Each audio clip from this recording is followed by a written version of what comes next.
실체가 없어요. 진실하지 않아요. 어떤 것도 취할 것도 없고 버릴 것도 없어요.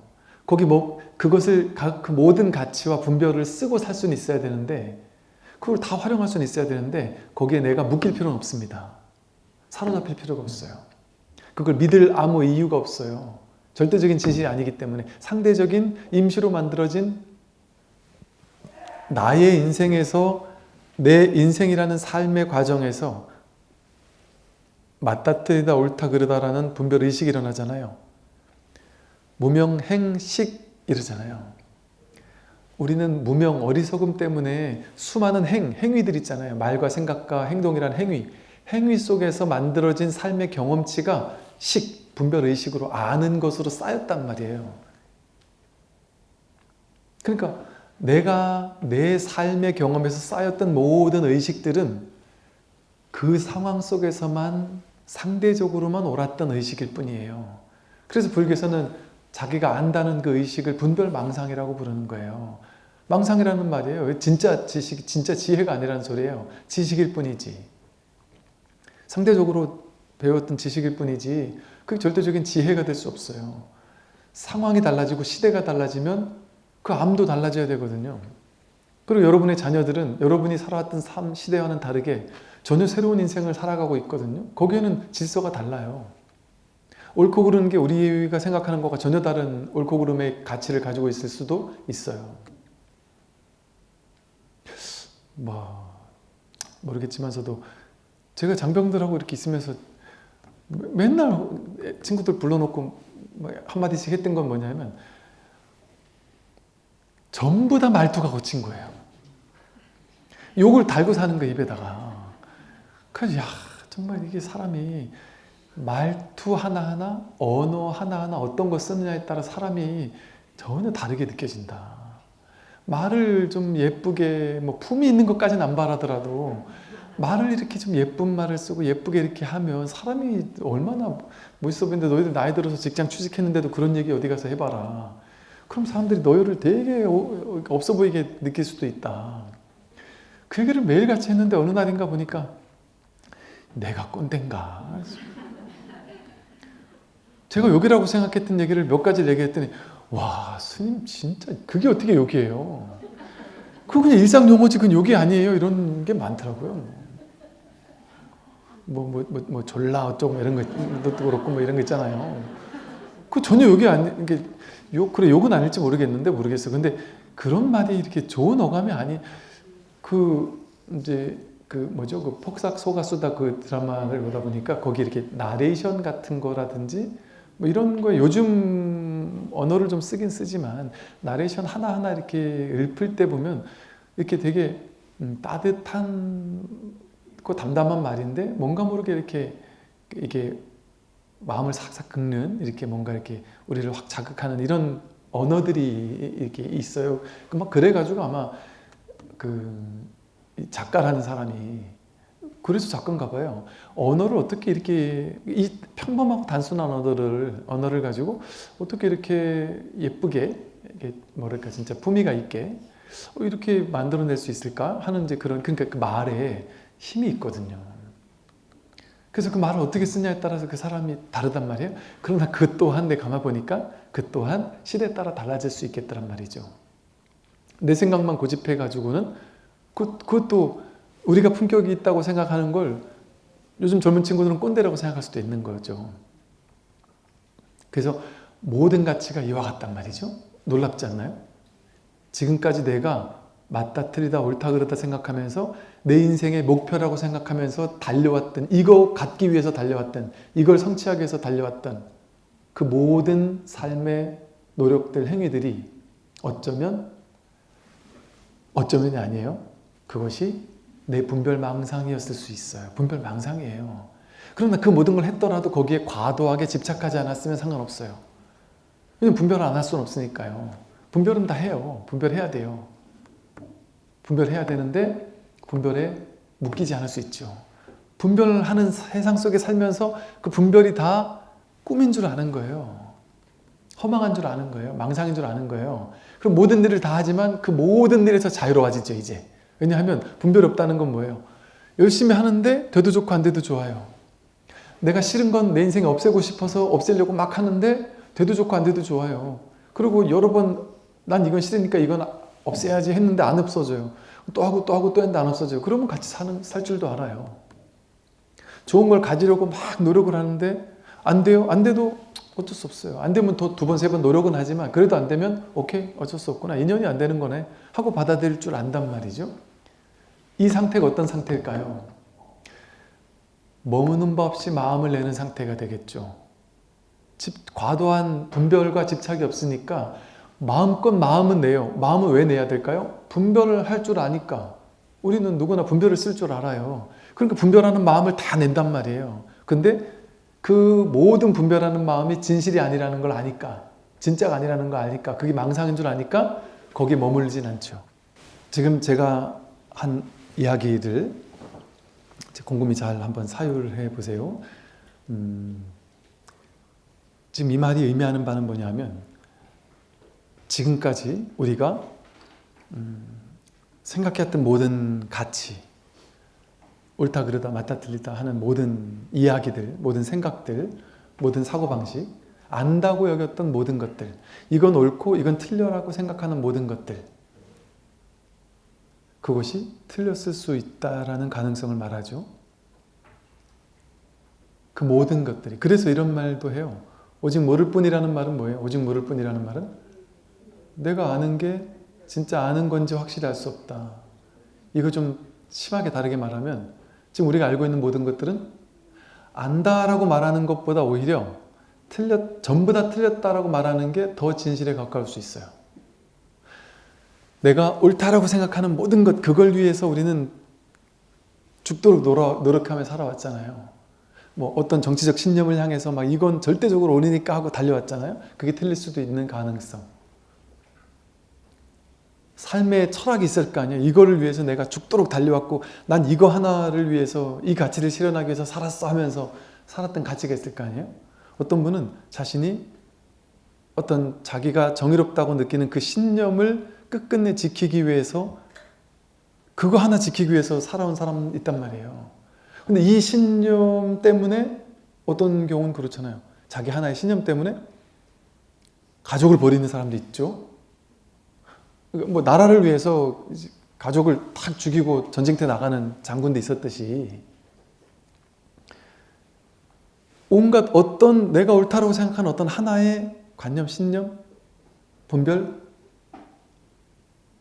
이것 때문에 내가 지금까지 자신의 인생을 달려왔잖아요. 그리고 난 이렇게 살아야 돼, 난 저렇게 살아야 돼, 자식들에게 너희들은 이렇게 살아야 돼 하고 강요했고, 지금까지 우리가 그 생각 하나를 지키면서 살아왔단 말이에요.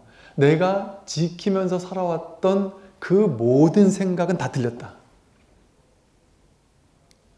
틀려서 틀린 것이 아니라, 여러분을 부정하려고 틀렸다고 하는 것이 아니라 진짜 선물을 주기 위해서 틀렸다라는 방편을 쓰는 거예요. 다 틀렸다라는 것에 마음을 열 수 있는 가능성, 마음을 열어보자는 거예요. 바이런 케이티의 비유, 네 가지 질문이라는 방편을 써본다면, 내가 절대적으로 옳다고 생각하던 이 가치, 이것이 진짜 옳은지 확신할 수 있습니까? 그것이 정말 옳은지 확신할 수 있다라고 정말 확신할 수 있나요? 하고 두 번이고 세 번이고 다시 물으면, 여러분이 마음을 열고 이 지혜의 바탕에서 스스로 답을 하게 되면 어떤 답이 나올까요? 아니오란 답이 나와요. 지금까지 살면서 맞아요. 이 생각은 절대 진실이에요. 이거는 절대 포기할 수 없어요. 이렇게 얘기한단 말이에요. 그런데 그것조차, 그걸 쥐고 있는 게 정말 확신할 수 있느냐라고 했을 때 그렇지 않다니까요.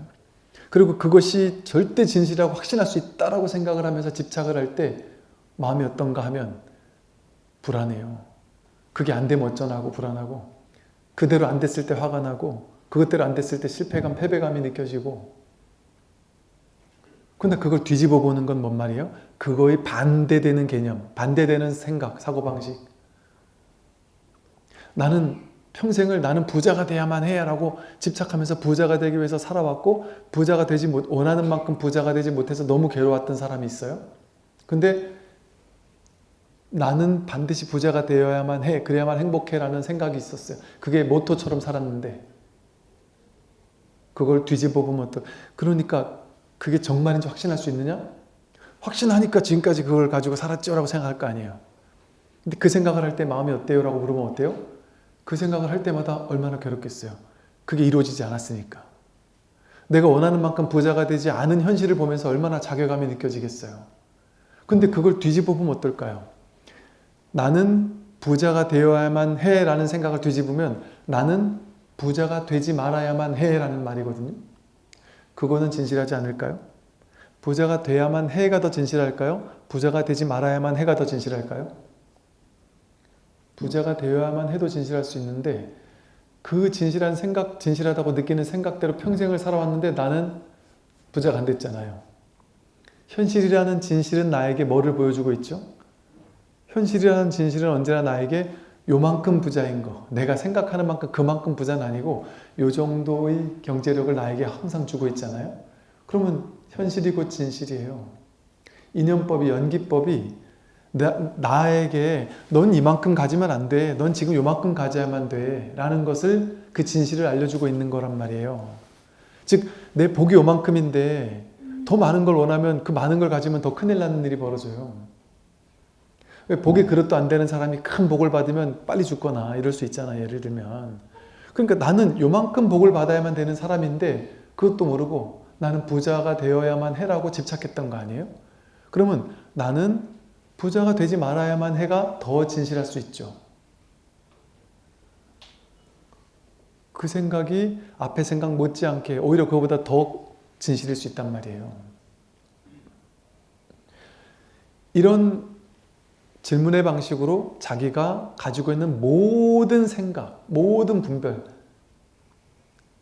그 중에 나를 괴롭게 하는 생각들, 그 나를 괴롭게 하는, 내 인생에서 나를 괴롭게 하고 나를 불편하게 하고 나를 힘들게 하는 어떤 생각들이 있을 거 아니에요? 그 모든 생각에 질문을 던져보라는 거예요. 그런데 그렇게 가장 강렬하게 나를 붙잡는, 나를 괴롭히는 생각이 있어요. 그것을, 이 질문을 던져봐서 그 분별에서 노연하는 체험이 중요한 이유가 뭐냐 하면, 가장 나를 괴롭히는 한 가지 생각이 거기서 그것이 허물어질 때, 그 집착이 깨어질 때, 그때 그 생각 하나가 깨지는 게 아니에요. 그러한 패턴으로 내가 나를 묶어왔던 전체적인 그 분별 망상의 패턴, 거대한 패턴 하나가 무너지는 거거든요. 그게 둑이 그냥 하나 무너지면 그게 막 걷잡을 수 없이 무너질 수 있듯이 그게 아주 중요한 하나의 단초를 제공해주는 공부란 말이죠. 그럼 보세요. 지금까지 우리가 평생을 그 한 생각, 내가 지금 옳다고 생각했던 그 한 생각, 그것에 어떤 사람은 그렇잖아요. 그 송혜교 나오는 그 드라마 보듯이 뭐 고등학교 때 친구에게 복수하려고 평생을 막 그냥 이렇게 평생 이를 갈면서 복수심에 불타는 마음으로 평생을 살았던 사람처럼, 그런 사람 실제 있을 수 있잖아요. 옛날 영화 보면 전부 다 아버지 죽인 원수 갚으려고 평생 무수를 연마하고 평생을 그 생각 하나 이루려고 사는 거 아니에요, 그죠? 여러분, 우리도 그런 사람이 있을 수 있어요. 평생 나는 이 직장에서 나는 임원까지 하고야 말 거야. 내가 내 처음 직장에 있을 때 나를 무시했던 그놈들한테 내 본때를 보여주고야 말 거야. 그러려면 나는 어느 정도 직급까지는 올라가야 돼. 아니면 나는 정말 가난하면 안 되고 우리 가족을 반드시 지켜서 내가 애들을 불편함 없이 키우는 게 내 인생 목표야 뭐 생각하면서 달려왔던지, 그 목표가 정말 진실했다라고 확신할 수 있을까요? 어떤 사람은 그럴 수 있죠. 나는 다른 건 많이 원하지 않고 자식에게 원 없이, 자식이 필요할 때 원 없이 돈을 내주고 싶은 부모가 되고 싶어. 그게 내 인생 목표야. 이런 사람 있잖아요. 자식이 가고 싶은 학원 마음껏 보내줄 수 있고 먹고 싶은 거 마음껏 먹여줄 수 있고 나름 풍족하게 살도록 해주고 싶어. 나같이 내가 어릴 때 힘들었던 것처럼 그렇게 해주고 싶지 않아. 그 생각이 정말 맞다라고 확신할 수 있을까요? 우리가 어릴 때는 가난해도 너무 가난했으니까 그 생각이 맞다고 생각할 수 있었지만 지금은 그렇게 너무 가난한 때가 아니기 때문에 오히려 풍족하게 살게 해주는 것보다 일부러라도 누가 그러더라고요. 우리 그때 어떤 친구가 되게 어리어리한 부자인 친구가 있어요. 우리 군 장병 중에. 그 친구가 이제 전역하고 나서 뭐 어디서 이렇게 무슨 뭐 이렇게 식당 같은데 뭐 패스트푸드점에서 서빙을 한대요. 그래서 야, 너가 거기서 서빙을 해? 그랬더니 지가 지 입으로 그 얘기를 하는 거예요. 아니, 부모님이 이런 말 하기도 참 그렇지만 부모님이 너는 좀 힘들어 봐야 된다. 너는 서민 체험을 좀 해봐야 된다. 너는 너무 이렇게 막 풍족하게만 자라가지고 넌 인간 안 된다고. 그래서 일부러 막 그 힘든 걸 막 시키고 일부러 용돈 끊고 일부러 네가 알아서 돈 벌어가지고 막 학교도 다니고 학비도 벌으라고 용돈도 조금만 주고 막 그랬다 그러더라고요. 그러니까 보세요. 어느 시기에는 풍족하게 살아본 경험도 있지만 그런 사람에게는 오히려 풍족한 경험보다는 오히려 좀 없는 경험을 통해서 삶의 균형을 맞춰야 될 수 있을지도 모르거든요. 그러니까 그게 어떤 사람에겐 필요하고 어떤 사람에겐 필요하지 않을 수 있잖아요. 그게 그 사람에게 필요한지 필요하지 않은지를 우리는 알 수 없어요. 알 수 없어요. 그러니까 무엇을 하든 거기 고집할 필요는 없는 거예요. 인연 따라. 그래서 정해진 게 없는 거예요. 무효정법. 이 아이를 키울 때 이렇게 키워야 되는지 저렇게 키워야 되는지 정해진 게 없는 거예요. 그 아이 상황 따라, 그 아이 성격 따라. 이게 전체적인 삶을 보다 보면 지혜가 있으면 그냥 보이는 거예요. 뭐 답이 정해져서 보이는 게 아니고.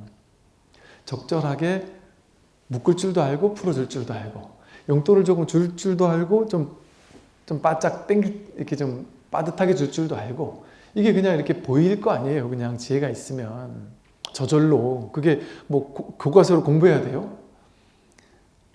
초등학생은 얼마, 중학생은 얼마, 고등학생은 얼마 줘야 정답이라는 게 정해져 있을까요? 그런 정해진 게 없을 거 아니에요. 세상은 그와 같단 말이죠. 모든 것이 정해진 게 하나도 없단 말이죠. 뭐가 지혜냐? 어떻게 정하는 게 올바른 거죠? 라는 답을 가지고 있는 사람은 어리석은 사람이에요. 그런 답은 없으니까요. 남들이 다 그랬다고 나도 그래야 되는 게 아니에요. 나는 이 세상 모든 사람이 그랬어도 나에게 맞는 답은 아주 독특한 나만의 답 하나가 따로 있다니까요. 이게 따로 있는다기보다는 답이 다 달라요. 모든 사람에 따라. 인연이 다 다르듯이. 그러니까 정해진 답이 없어요. 모든 사람에게. 그러니까 정할 필요가 없죠. 알 필요가 없죠. 정답을 찾을 필요가 없죠.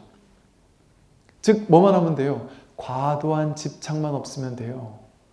과도하게 정해놓지만 않으면 돼요. 내가 일으키는 모든 생각이 어떤 생각에도 과도하게 집착하지만 않으면 저절로 중도적인 지혜가 열려요. 놀랍지 않나요? 우리는 지금까지 많이 알아야, 많이 답을 알고 있어야 자식을 잘 키울 수 있고 내 인생을 훌륭하게 살 수 있고 세상에 뭔가 기여할 수 있다고 생각했는데 답을 많이 알면 많이 할수록 더 어리석어져요. 모른다라는 오직 모를 뿐이라는 이 무분별지에 밝아질수록 모르면 모를수록 이게 반야 지혜가 되어가지고 모든 순간순간에 가장 그 순간순간에 적절한 답을 그냥 저절로 내려줘요. 내 생각으로 내리는 답이 아니고 생각으로 내리지 않아요. 답을 몰라요. 어떻게 하지 나도 알 수가 없어요. 여러분 그렇지 않나요? 여러분은 한 달 뒤, 두 달 뒤, 세 달 뒤 아니면 자식이 어디 취직할까요? 어느 대학 갈까요? 뭐 내가 결혼을 이런 사람하고 할까요? 저런 사람하고 할까요? 뭐 온갖 질문을 가져올 때 여러분은 답을 가진 어른이 되고 싶잖아요. 그런데 그것 답을 가지는 어른이 되는 게 가장 어리석은 어른일 수도 있어요.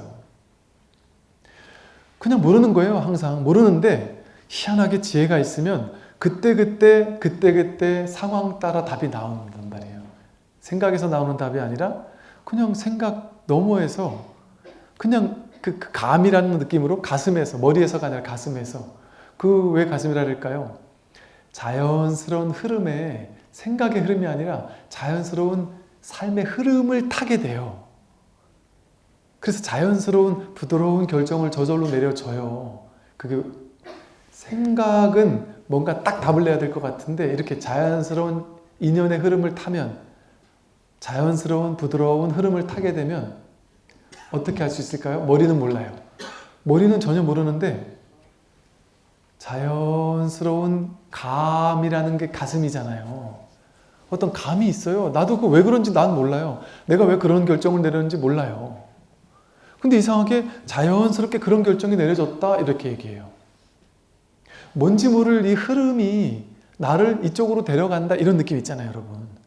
우리가 사실은 인생을 살면서 머리를 가지고 답을 내리기보다 나도 왜 그렇게 한지 모르겠네 이런 때가 많거든요. 실제 대기업 오너들이 그런다는 거죠. 밑에 참모들이 온갖 연구와 데이터를 가지고 A를 해야 됩니다라고 딱 건의를 하는데도 불구하고 오너가 갑자기 그 순간에 자기의 감 하나로 도박이죠. 감 하나로 그 모든 논리적인 걸 쓸어버리고 B를 선택하는 일들이 많고 그랬을 때 그게 성공이 돼가지고 갑자기 도약하듯이 회사가 막 몇 배가 성장하고 이런 일들이 있다는 거죠. 근데 나중에 되돌아보면 그때 내가 뭔 정신으로 그랬는지 나도 모르겠다. 분명히 그건 그래서는 안 되는 거였는데 내가 왜 그런지 모르겠고 또 내가 그런 용기가 있을 줄 나도 몰랐다. 자기도 모르는 거예요. 되려고 하면. 그렇지 않나요, 여러분? 뭔가가 이루어지려고 하면 그때 갑자기 내가 뭔가 이렇게 휙 나가버린 것처럼 그분이 오신 것처럼 갑자기 그때 내가 왜 그런 결정을 내린지도 모른다니까요. 그러니까 실제 그런 사람 있잖아요. 어떻게 결혼했는데 내가 왜 이 남자하고 결혼했는데 지금도 미스테리라 하면서 그게 무슨 말이에요? 그러면은 솔직히 말하면 나는 정신 차리고 보니까 식장이 있었어요. 이런 분들이 있다니까요. 이놈이 나를 희한한 말발로 막 꼬시는데 내가 이게 뭔지도 모르고 그냥 이 사람하고 인연이 되려니까 내 옛날 생각 같았으면 절대 이런 사람하고는 내가 절대 결혼 안 할 사람인데 이상하게 인연이 되려고 하니까 그냥 그런 얘기 한단 말이에요. 실제로 이렇게 생각이 삶을 이끌고 가는 순간보다 생각이 알 수 없는 어떤 분위기, 연기적 흐름, 이 흐름이 우리를 저절로 이렇게 자연스럽게 끌고 가서 그렇게 되는 일이 많잖아요. 많아요. 연예인들이 갑자기 어느 날 뜬금없는 농담 따먹기 별 영양가도 없고 별 뜬금없는 말 한마디 했는데 그게 갑자기 막 빵 터져가지고 갑자기 막 스타가 되는 사람들 있잖아요. TV에 보면. 어이가 없지 않아요? 본인도 이해를 못하는 거예요. 그게 왜 사람들이 이렇게 열광을 하는지 자기도 모르는 거예요. 흐름을 타버리면 생각지도 못했던 하나가 자기를 갑자기 뜨게도 만들고 그러더라도 교만할 필요가 없는 게 그러다 또 갑자기 훅 다운되게도 만든단 말이죠.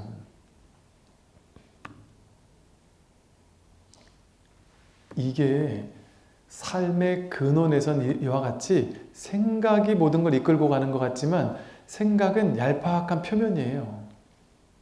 진짜 근원의 이 연기법의 그 도도한 거대한 법의 흐름, 거기 그냥 그래서 턱 내맡기라는 거예요. 생각으로 결론 내리지 말고 삶이라는 현실이라는 이 도도한 도의 흐름, 법의 흐름, 이 인연법의 흐름, 이 자연스러운 분위기, 그걸 무위자연이라고 했단 말이에요. 유의 조작하지 않고 애쓰지 않는, 분별 없이 그냥 턱 내맡기고 유의법이 아니라 무위법으로서 진리에 턱 내맡겨 버리면 저절로 될 일은 되고 안 될 일은 안 된다. 거기에 내맡기고 살면 애쓸 일이 없잖아요. 그거 하다 보니 될 일은 저절로 되고 안 될 일은 안 되고 애쓰지 않는단 말이에요. 애써봐야 안 될 건 안 되고 애쓰지 않아도 될 건 된다는 게 인생을 많이 사신 분들은 정말 그래 하실 거예요. 그것이 바로 무분별지라는 반야 지혜인 거예요. 그게 중도의 실천인 거예요. 중도라는 것은 이쪽 극단, 취해야 된다라는 극단에도 머물지 않고 저쪽 극단, 버려야 된다라는 극단에도 머물지 않고 좋다, 싫다라는 양 극단에 머물지 않는 거예요. 어디도 딱 머물러 있지 않은 거예요. 모르는 거예요. 답을 모르는 거예요. 알 수 없는 거예요. 오직 모를 뿐이란 말이에요. 그러나 그렇다고 내가 답을 못 내는 사람은 아니에요. 인연 따라 그 순간순간에 그냥 순간순간에 답을 다 저절로 부드럽게 자연스럽게 답이 내려진단 말이에요. 저 너머에서. 진실의 자리에서. 그러니까 나는 에고가 내리는 답이 아닌 거죠. 내가 사라져야 그게 가능해져요. 내가 있을 때 내 생각이 득세하거든요.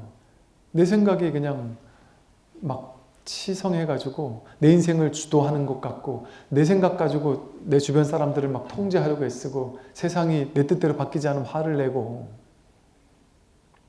그러니까 자기 생각이 주도가 되는 사람은 자기라는 아상, 아집, 에고가 자기 생각을 가지고 세상을 자기 뜻대로 통제하려고 하는 거예요. 그러니까 얼마나 힘들어요. 지치고 피곤하고 힘은 금방 빠져요. 죽어라고 노력해도 어차피 안 될 건 안 될 건데 자기는 될 거라고 생각해서 죽어라고 노력하거든요. 안 될 거라는 흐름을 모르고 딱 분위기 보면 안 될 것 같은데 본인만 죽어도 될 거라고 생각을 하고 막 열심히 하는 사람도 있거든요. 그러니까 힘들어요. 진이 빠져요. 근데 그냥 흐름을 턱 타버리면 힘쓰지 않는데도 될 건 저절로 되고. 이렇게 삶은 힘을 빼고 살아야 되는 거예요. 이완하고 살아야 되는 거예요. 근데 이완하고 살려면 내 생각에 고집하는 게 있으면 안 돼요. 그럼 내 생각에 어떻게 하면 고집 안 할 수 있어요? 나라는 게 있으면 안 돼요. 몸과 마음이 보세요. 몸과 마음을 관해 보세요. 진짜 난가. 내 생각, 내 느낌, 내 감정, 의지, 의식, 내 몸 전부 다 왔다 가고 있잖아요. 흘러가고 있잖아요. 흘러가는 가운데 어떤 한순간을 딱 정해가지고 요게 나 이렇게 정할 수 있나요? 여러분 10대 때 여러분이 여러분 몸이었어요? 지금 몸이 내 몸이에요? 어떤 몸이 나라고 딱 정할 수 있나요? 그 흘러가는 그 전체 그걸 그냥 보고 있는 이놈 변하지 않는 여여부동한 보고 있는 이게 진짜 자기지. 계속 변해가든 그것이 자기일까요? 갓난아기 때 그 몸 어디 갔어요? 그게 나라면? 몸이 나라면? 그 몸 다 사라졌는데 지금 내가 여전히 있잖아요. 그럼 이 몸이 내가 아니죠. 느낌이 좋은 느낌 왔다 가고 싫은 느낌 왔다 가고 행복한 느낌 왔다 가고 불행한 느낌 왔다 가고 우울증도 왔다 가고 기쁜 느낌도 왔다 가고 그럼 그 느낌이 어떻게 나예요? 그냥 인연 따라 업의 패턴에 따라 비슷한 느낌을 계속 느끼고 거기 사로잡혀 있으면 그 느낌을 자꾸 더 많이 느끼게 되는 것 뿐이죠. 인연 따라. 내가 그런 느낌을 느끼는 게 아니에요. 그냥 그 느낌은 왔다 가는 것 뿐이에요. 근데 왔을 때 온 줄 알고 갔을 때 가는 줄 알고 느낌이 있다라는 걸 이렇게 비추고 있는 이 마음은 이 자기는 오지도 않고 가지도 않고 물들지 않잖아요. 그 느낌에 물들지 않잖아요. 우울한 느낌이 왔다고 우울한 느낌에 1도 물들지 않죠. 바로 기쁜 느낌이 오면 그 기쁜 느낌에도 물들지 않아요. 그러니까 이 마음은 어디에도 물들지 않기 때문에 인연에 응해서 항상 인연에 응해서 100% 작용해요. 부모님이 돌아가셔서 엉엉엉엉 하고 울다가도 옆에 오랜 친구가 와가지고 절을 하고 나서 엉엉 울다가 같이 맞절을 하고 나서 옆에 가서 술 한잔 마시면서 막 박장대소하고 또 막 웃어요. 부모님이 돌아가신 그 상황에도 이 인연에서는 그 인연에서 그 인연 이야기를 하다 보면 또 웃는단 말이에요. 그러다 또 이제 딴 친구면 또 여기 가서 또 엉엉 울다가 또 웃고. 정해진 게 없어서 그래요. 왜냐면 부모님 돌아가신 게 괴롭다라는 게 정해져 있으면 부모님이 돌아가신 거 이꼬로 괴로운 마음이 나야. 그러면 계속 괴로운 마음이라야 되잖아요. 근데 그렇지 않다니까요. 여러분 엊그제도 이렇게 미얀마에서 지진 났잖아요. 거기 이렇게 영상 같은 게 보니까 지진 나는 동안에 뭐 이렇게 피신해 있는 뭐 관광객들 뭐 이래가지고 사진이 찍힌 거 보니까 지진 막 흔들리고 있는데 그 순간에 이렇게 뭐 대피하기도 하지만 이제 대피할 수가 없는 상황이면 거기 모여 있어야 되냐? 거기 모여 있으면서 이렇게 스마트폰도 하고 있고 우리가 심각한 와중에도 거기서 그 심각한 일이 있을 때 거기서 그렇게 생각하지 않을 수 있거든요. 위기의 순간에도 그 위기의 순간에 그렇게 막 호들갑 떨지 않을 수도 있거든요. 의외로 그 상황이 와버리면 담담할 수 있어요. 그런 것처럼 정해진 자기가 이렇게 정해져 있지 않아요. 그러니까 우리는 인연과 상관없이 모든 순간에 그냥 직해서 웃다가 직해서 울다가 인연 따라 웃다가 인연 따라 울다가 그렇게 모습을 바꾸는 거예요. 자기 모습이 정해져 있지 않기 때문에. 자기라는 게 정해져 있지 않기 때문에 이 일도 할 수 있고 저 일도 할 수 있고 무엇이든 무한 가능성의 나를 열 수 있는 거예요. 근데 예를 들어 누가 나는 기독교 신자야 라는 정체성을 정해놓고 나는 죽어도 부모님으로부터 정해져 내려와서 나는 이 기독교 신자라는 정체성을 절대 버릴 수 없어. 스님의 법문이라는 거는 외도고 뭔가 이렇게 마귀가 하는 소리야. 예를 들어 이런 식으로 믿고 있다면 아무리 괴로워도 스님의 법문을 들을 생각은 죽어도 못할 수 있겠죠. 그런 사람들이 있을 거 아니에요. 나는 저런 말은 나는 종교는 죽어도 안 할 거야. 이런 사람들이 있듯이. 근데 그게 자기가 아니에요. 그게 자기가 아니다 보니까 자기는 옛날에 나는 기독교인이라는 게 나의 정체성인 줄 알았고 불자라는 게 나의 정체성인 줄 알았을 수 있어요. 그런데 인연 따라 바뀌잖아요. 모태 기독교 천주교 이랬던 분들이 죽어도 나는 못 바꾼다고 생각했던 사람이 너무 힘든 상황을 만나서 그 본문에 완전히 어느 날 빠져들고 막 이런 경우들도 많아요. 심지어는 목사님 신부님들 중에 직지법문, 선법문을 완전히 빠져들어가지고 공부하는 분들도 있고 여기서 이 자성이라는 걸 깨닫고는 이게 바로 하나님 말씀하신 신성, 영성이 이거구나. 말이 다른 것뿐이지. 그러면 내가 여태까지 배웠던 교리가 다 다시 해석돼야 되네. 즉 관심석으로 성경을 해석하는 분들이 계신다니까요. 이런 놀라운 일들이 벌어져요. 근데 그런 가능성이 벌어지면 어떻게 될까요? 자기를 어떤 존재라고 가두면 안 돼요. 그런 자기가 없어요. 무한한 가능성에 열려있는 존재거든요, 우리는. 근데 분별망상에 사로잡혀서 그 분별하고 있는 나라는 것을 아상과 아집을 만들어서 난 이런 사람이라고 딱 정해버리면, 그런 자기 정체성이 있어버리면 그거는 그 정체성에 자기가 갇히는 거죠. 그건 진정한 자기를 잃어버리고 가짜의 나, 분별의 나, 에고 아상의 나로 속박되는 거예요. 구속되는 거예요. 그러면 진짜 자기를 만나지 못하죠. 깨달음, 견성, 자기 본래 성품을 만날 수가 없는 거예요. 그러니까 부처님 말씀 어디 가나 어떤 스님이 어떤 법문을 하나 항상 무슨 말만 해요. 제가 이렇게 몇 년을 와가지고 이렇게 설법을 해도 매주 똑같은 얘기예요. 분별하지 말라는 얘기밖에 없잖아요. 맨날 들어봐요. 맨날 똑같은 얘기 아니에요. 근데 맨날 들어요. 그리고 맨날 들어도 맨날 분별을 쫓아다녀요. 왜 그럴까요? 우리가 할 수 있는 공부는 이 하나의 공부밖에 없어서 그래요. 이 세상에 복잡다단한 뭔가 막 새로운 공부가 없어요. 여러분들도 신기하지 않아요? 여러분 어디 인문학 강의 같은 거 들을 때 그 강사 선생님이, 교수님이 맨날 똑같은 얘기 하면 한 번 듣고 말 거 아니에요. 여러분 불교대학도 한 번 듣고 말잖아요. 근데 맨날 똑같은 얘기 이렇게 몇 년째 듣는 여러분도 신기하지 않아요? 이게 왜 가능할까요? 이 세상의 모든 문제의 근원은 이 분별망사 하나에 있기 때문에 그래요. 집성제, 결함의 원인에 대한 성스러운 진리는 요거 하나란 말이에요. 그거를 12연기로 무명이라고도 하고 행식, 명생유기, 촉수애치, 유생노사 온갖 방편으로 설명할 수 있을 뿐이에요. 그러니까 허다한 여러 가지 교리가 있는 것처럼 느껴질 뿐이에요. 전부 다 똑같은 얘기예요. 그걸 이렇게도 얘기하고 저렇게도 얘기하는 것 뿐이에요. 그런데도 왜 듣겠어요? 그럼에도 불구하고 그게 체득이 안 돼요. 체화가 안 되고 내 것이 안 된단 말이에요. 그 고질병, 분별망상에 사로잡혀 있는 그 고질병이 깊고도 깊어서 너무나 끈질기게 나를 그냥 막 붙잡고 놔주질 않는 거예요. 그러니까 아무리 듣고 또 들어도 자꾸 까먹고 현실이 안 되고 그러면서 나도 모르게 가랑비에 옷 젖듯이 나는 공부하는지도 안 하는지도 모르겠다.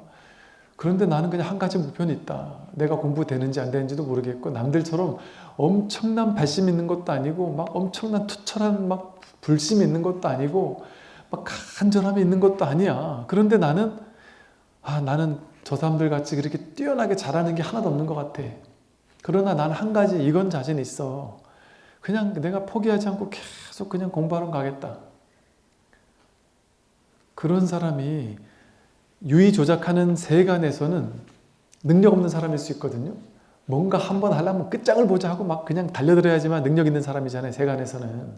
그런데 이 공부에서는 나는 특별히 잘하는 것도 없고 난 남들보다 잘난 것도 하나도 없어. 근데 나는 그냥 끝까지 가보자.